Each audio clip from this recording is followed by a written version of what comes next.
The late afternoon sun spilled through the cracked blinds of Lincoln Middle School's advanced math classroom, painting golden streaks across the scuffed linoleum floor.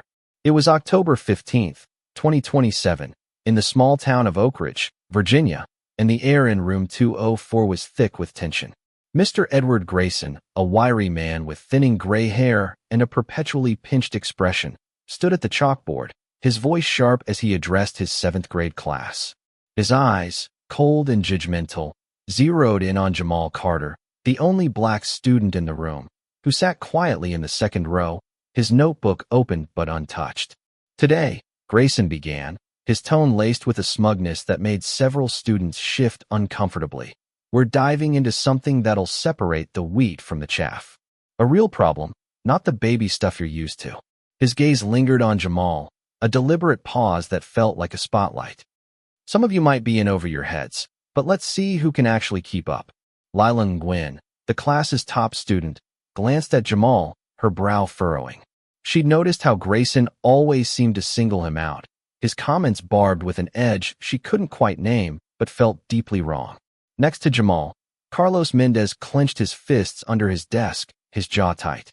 They'd all learned by now that challenging Grayson only made things worse. With a flourish, Grayson scribbled a complex differential equation across the board, its symbols sprawling like a labyrinth of numbers and functions. The room went silent. Even Lila, who usually tackled every problem with confidence, stared wide-eyed. This wasn't just hard, it was the kind of problem you'd see in a college lecture hall, not a middle school classroom. Grayson stepped back, smirking. "This," he said, "is a mathematician's challenge. Something even I might have to think twice about." His eyes flicked to Jamal again. "But maybe Mr. Carter wants to take a crack at it. After all, you're here because of, let's call it special considerations, right? Let's see if you can prove you belong." The air grew heavy, the words landing like a slap. A few students gasped, and Carlos's hand twitched as if he wanted to reach out to his friend. Jamal, though, remained still, his face unreadable, his dark eyes fixed on the board. Grayson wasn't done. "In fact," he continued, his voice dripping with mockery, "let's make it interesting. Solve this equation, Jamal, and I'll hand over my entire year's salary, $90,000. More money than your family's probably ever dreamed of." His laugh was harsh, echoing in the stunned silence. A girl in the back whispered, "That's messed up," but Grayson's glare silenced her. Jamal looked up, his 12-year-old face calm despite the venom directed at him. For a fleeting moment, something flickered in his eyes, not anger, not pain, but something else. Something that made Grayson hesitate, just for a second, before he barreled on. "Well, Carter, are you going to try, or are you going to admit this is way beyond you? No shame in knowing your place." The clock ticked loudly, each second amplifying the tension. 23 pairs of eyes watched Jamal, some sympathetic, some curious, a few tainted by Grayson's influence, expecting failure. Carlos finally spoke, his voice shaking. "Mr. Grayson, this isn't fair." "You can't what?" Grayson snapped, whirling on him. "Can't expect excellence? Can't point out when someone doesn't belong? Last chance, Carter. Admit you're out of your depth, or I'll have to talk to Principal Hayes about whether you should even be in this class." The threat hung like a storm cloud. Being kicked out of advanced math could derail Jamal's academic future, a fact everyone in the room understood. Lila's stomach churned, her hand half raised to protest, but Grayson's glare stopped her cold. Then Jamal stood, his chair scraping softly against the floor. Small for his age, he had to tilt his head to meet Grayson's eyes, but there was a quiet strength in his posture that seemed to fill the room. Without a word, he walked to the board, picked up a piece of chalk, and said, "I'll need about 15 minutes. Grayson barked a laugh. 15 minutes? "Kid, you couldn't solve this in 15 years. But go ahead, make a fool of yourself."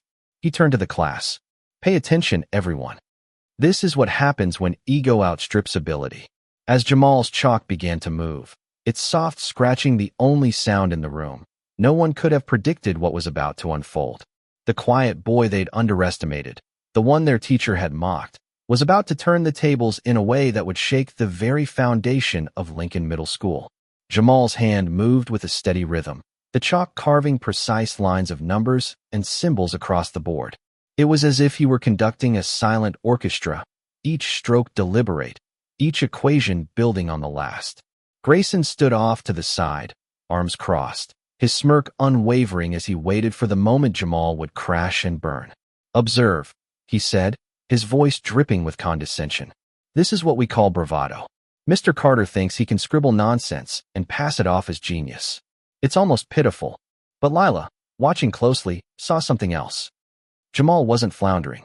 His work was methodical, breaking the equation into smaller parts, isolating variables with a clarity she'd only seen in her older brother's college textbooks. Carlos leaned forward, his eyes narrowing. He didn't understand the math, but he recognized the focus on Jamal's face, the same intensity he showed when they played chess at lunch, calculating moves 5 steps ahead. Grayson stepped closer, still chuckling. "What's this? Trying integration by parts? Did you pick that up from some YouTube video?" He turned to the class.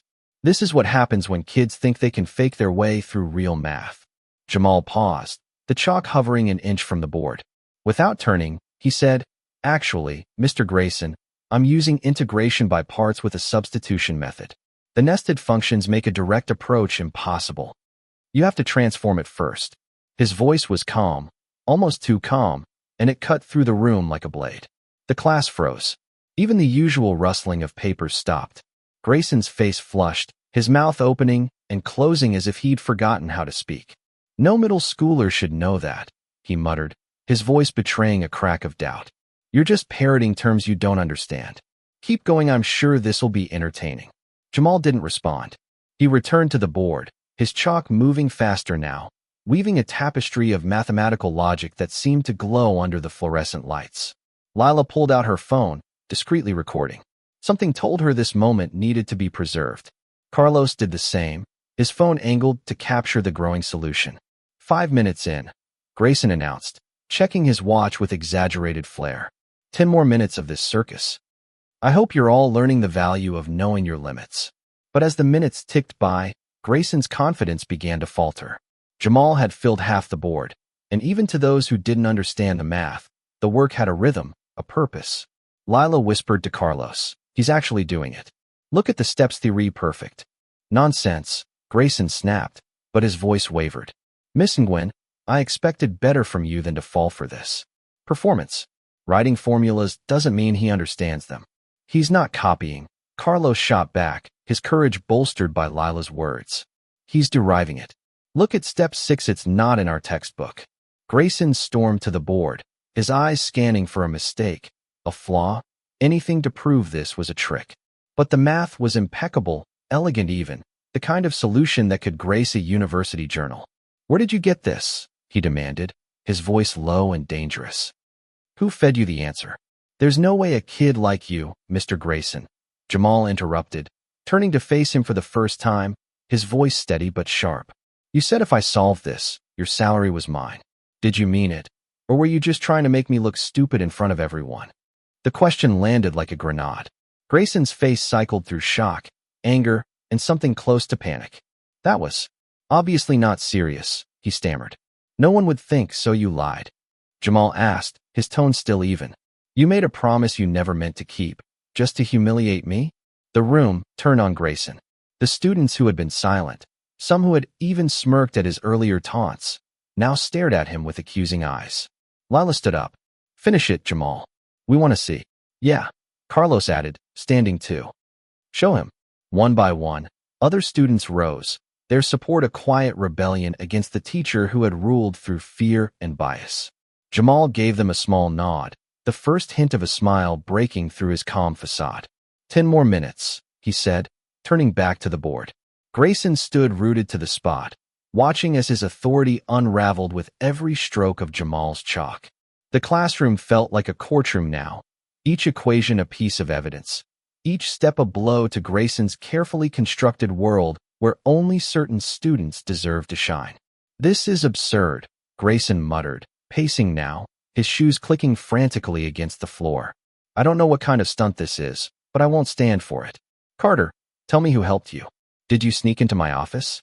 Did someone—" "Mr. Grayson," Lila cut in, her voice firm. "Jamal sits next to me every day.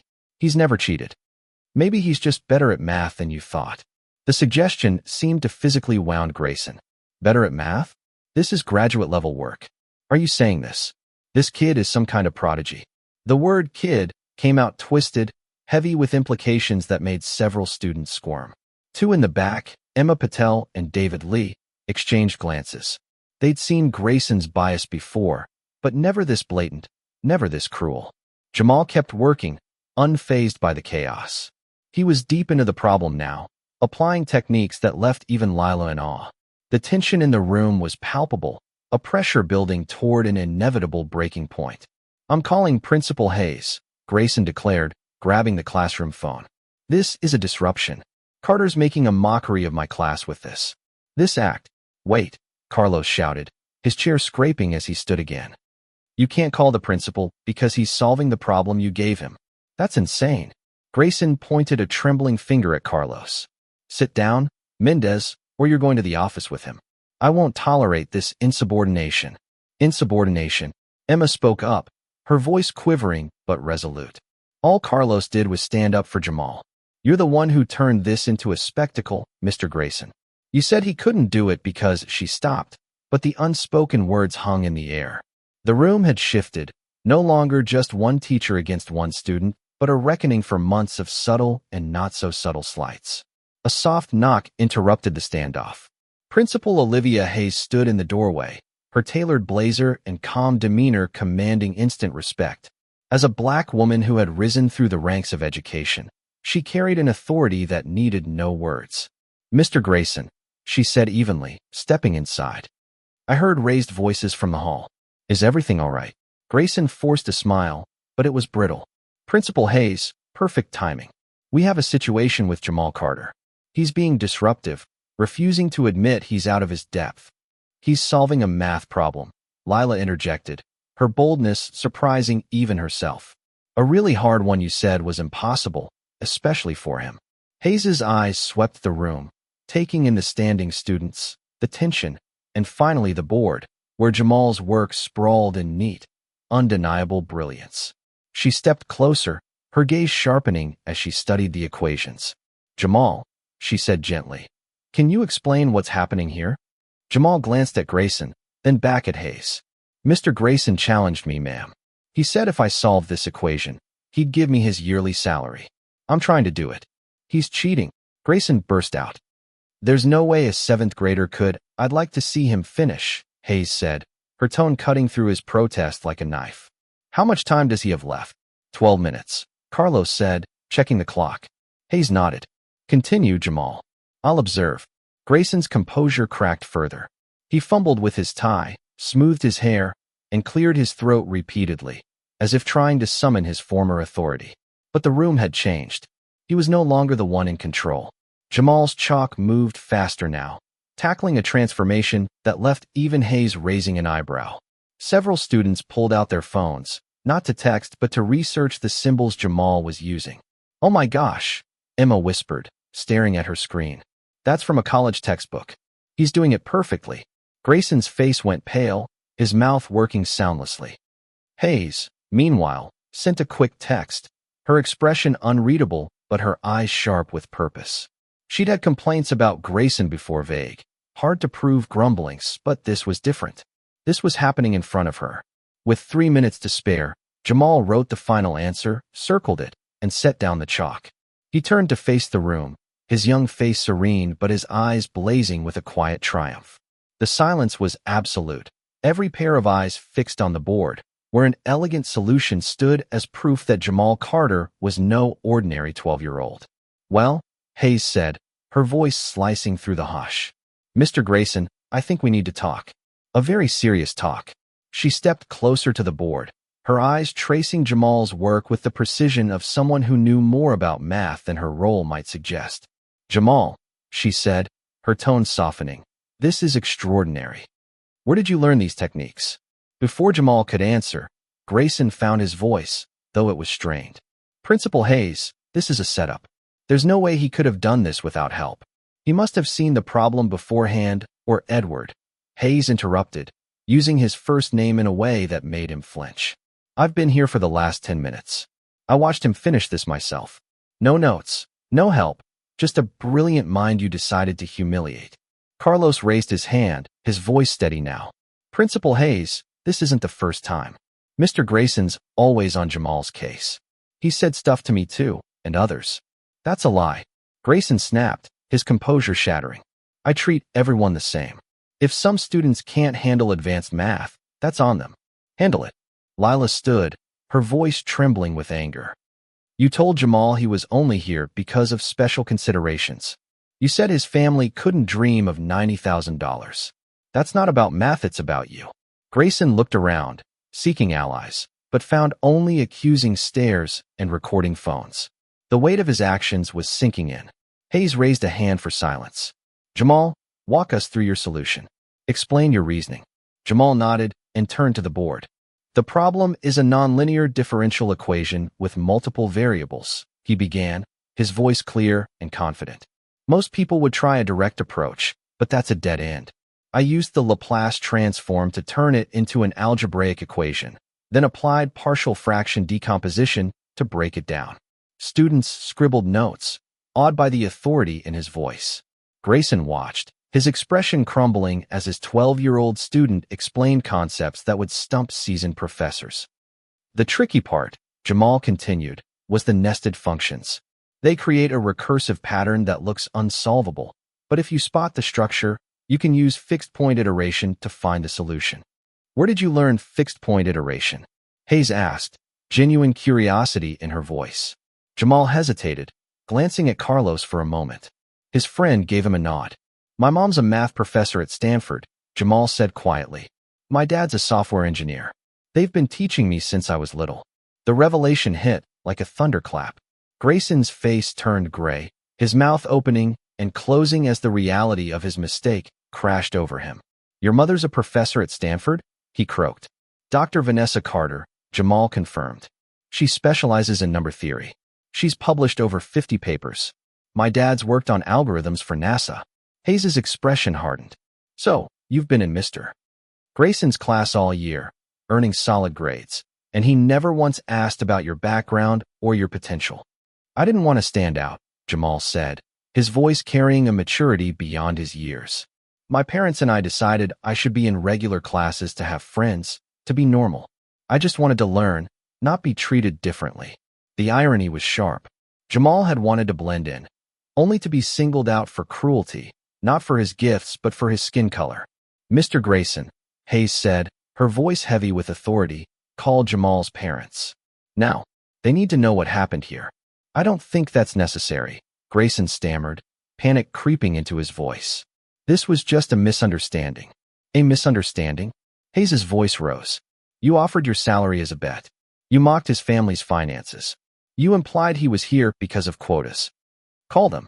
As Grayson fumbled with the phone, Jamal stood by the board, his solution a silent testament to his brilliance. Carlos moved to his side, whispering, I always knew you were smart, man, but this is next level. Jamal gave a small smile. I just wanted to be regular Jamal, not the math kid. The classroom door swung open with a force that made everyone jump. Dr. Vanessa Carter entered, her presence commanding, her tailored suit accentuating her fierce maternal energy. Behind her was Michael Carter, tall and composed, his casual attire suggesting he'd dropped everything to be here. Jamal, Vanessa said, her voice softening as she crossed to her son, checking him as if for wounds. Are you okay? I'm fine, Mom, Jamal said, his voice quieter now. I solved the problem. Vanessa's eyes flicked to the board, her professional curiosity overtaking her concern for a moment.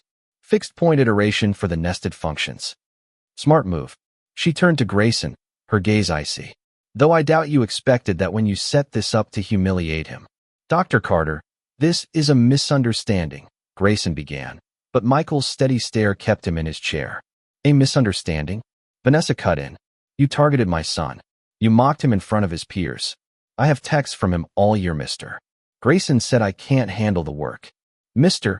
Grayson asked if my parents even know math. You've been undermining him from day one. Michael spoke, his voice calm but edged. We chose public schools so Jamal could have a normal childhood, make friends, be part of a community. We didn't expect he'd need protection from his own teacher. Vanessa pulled out her phone. Jamal's cautious. He documents everything. Want to hear more? Mr. Grayson said I'm dragging down the class. Mister. Grayson asked if I'm here to fill a quota. Grayson shrank in his chair as students gasped, some realizing they'd witnessed these moments but hadn't connected the dots. We thought Lincoln was inclusive. Vanessa continued, her voice sharp. We thought Jamal could be himself here. Instead, he's been hiding his gifts to avoid your prejudice. Hayes cleared her throat. Dr. Carter, Mr. Carter, this does not reflect our school's values. I'm launching a full investigation. With respect, Vanessa said, this is bigger than one teacher. How many other students have been made to feel less than because of assumptions about their race or background? Carlos raised his hand. Mr. Grayson told me last month I should stick to manual labor jobs because my people aren't good with numbers. Emma added, he said girls like me shouldn't bother with math because it's too logical for us. David spoke up. He asked if my parents ran a convenience store when I said my dad's a physicist. The room grew heavier with each revelation, the pattern of Grayson's bias laid bare. Vanessa addressed the students. Listen to me. Talent, intelligence, potential, they exist in every race, every gender, every background. Anyone who says otherwise is not just wrong theory hurting your future. Michael added. Jamal solved your equation, Grayson, but he also solved a bigger problem proving you wrong about him and every student you've dismissed.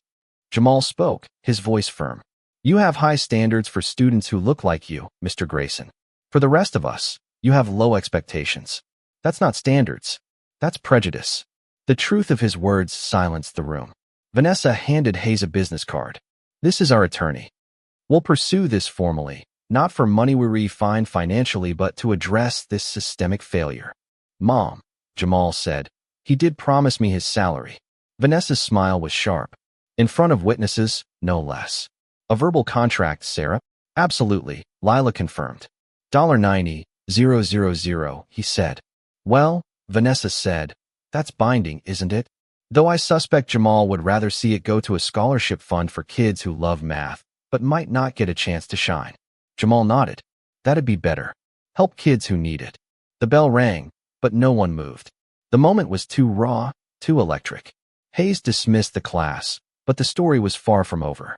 By the next morning, the videos Lila and others had recorded were spreading across social media, the headlines screaming, Teacher's racist bet backfires as student genius shocks classroom. In the principal's office, the air was thick with urgency. Hayes sat with the Carters, Grayson standing awkwardly to the side. I need to understand Jamal's background, Hayes said. How did he develop these skills? Vanessa sighed. Jamal was doing multiplication at 4, working through my old textbooks by 6. We had him tested at 7. His IQ is off the charts.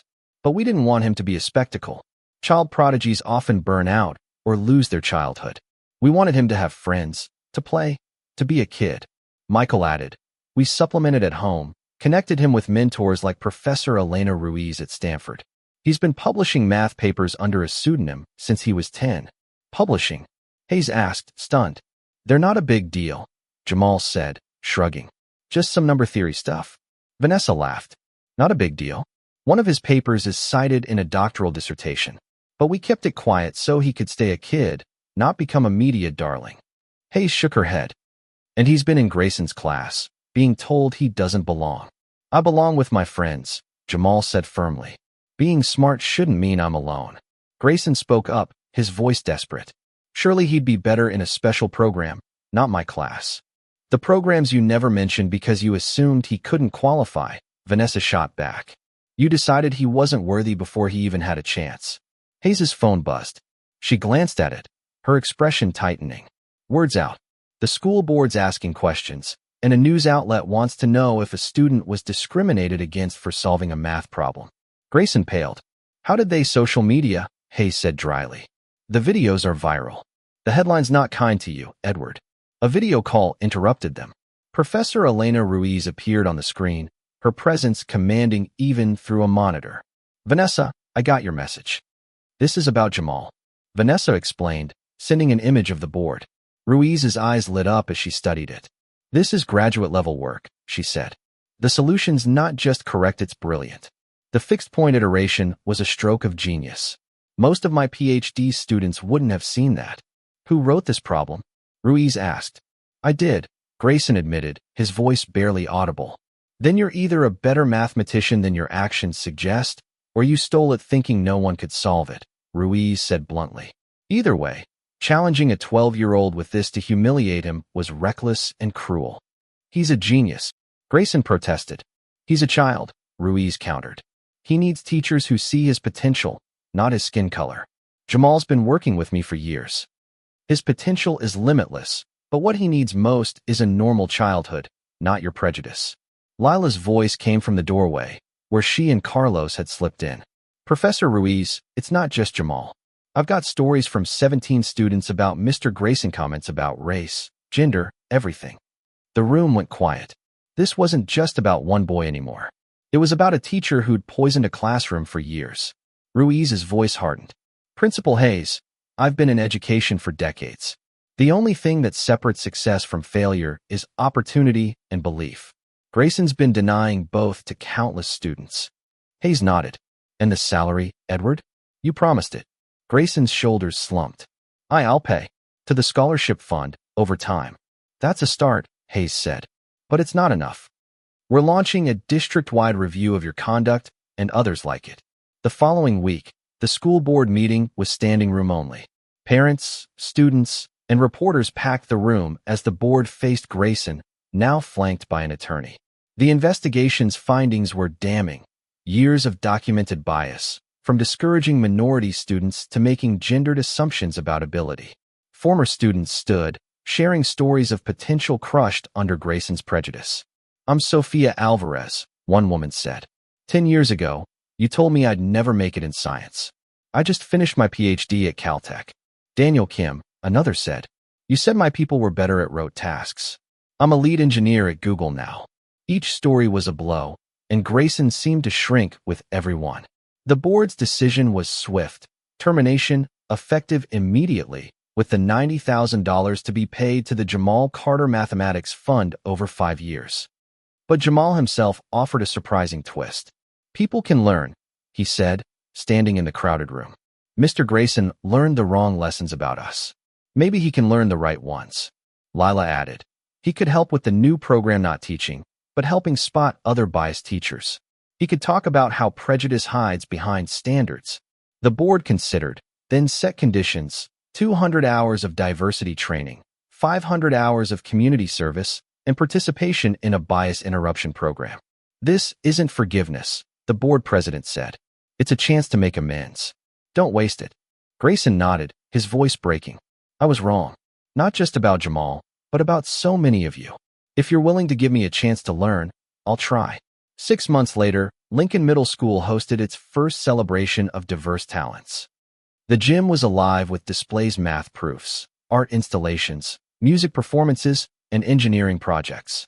Jamal stood by a framed copy of his famous equation, now surrounded by stories of students who'd found their voices. The possibility wall showcased triumphs over doubt. Sophia's PhD, Daniel's patents, Lila's published novel, Carlos's award-winning mural. Grayson appeared, hesitant, at the edge of the crowd. He'd been volunteering, tutoring underserved kids, and his supervisor called his work transformative. He approached Jamal, holding an envelope. The first payment for the fund, he said. And, I'm sorry, I see now what I missed. Jamal extended his hand. Prove it, Mr. Grayson. Not to Mito, the next kid who doesn't fit your old expectations. The handshake was brief, but heavy with meaning. As the event wound down, a reporter approached Jamal for a follow-up story. This isn't just my story, he said, gesturing to his friends. It's about every kid who's been underestimated. We all have something to offer. The Jamal Carter Mathematics Fund grew, supporting hundreds of students. The Grayson Redemption Program helped reform biased educators. And Jamal, now in 8th grade, balanced basketball, drama club, and advanced math, determined to remain just a kid who loved numbers. As the sun set on Oak Ridge, the lesson was clear. Brilliance comes in every form, and prejudice has no place in a classroom. Jamal's courage had sparked a movement, proving that when you give every child a chance, they'll solve problems far greater than any equation. What do you think? Can someone like Grayson truly change? Or is his redemption just a reaction to getting caught? Should schools prioritize academic giftedness over social and emotional growth, or can they balance both? How would you handle a teacher who dismissed your potential because of who you are? Share your thoughts below, like this story, and subscribe for more stories that challenge us to see the brilliance in everyone.